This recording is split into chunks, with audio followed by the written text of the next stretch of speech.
What's going on, guys? My name's Gerard. Today we're going to learn how to half cab rock and roll.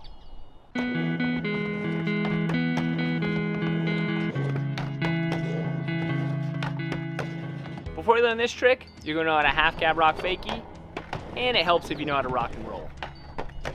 Okay, so for half cab rock and roll, you're going to come up fakie, do a 180 kick turn backside to stall in a rock, and then you're going to roll back in, which is another 180 kick turn back into the ramp.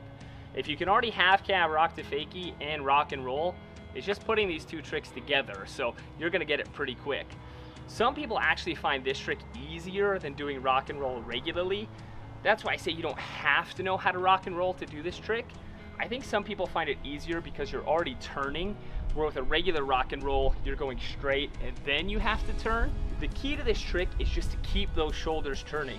I like to do this trick really quickly. Some people you'll see do the half cab rock and sit up there for a while.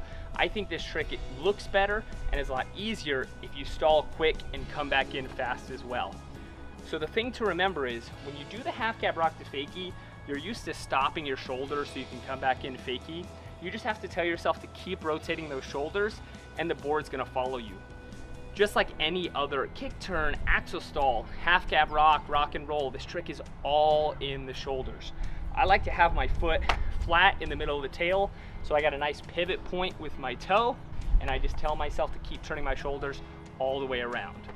Some of the problems I'll see people have with this trick is, they'll stall all the way up or they'll deck it and they get stuck on top of the ramp. Really, most of the problems with this trick just come from a lack of confidence or fear of hanging up or getting your truck stuck. Like I said, it's all about turning your shoulders, get into the rock, turn your shoulders again, come back in, and ride away.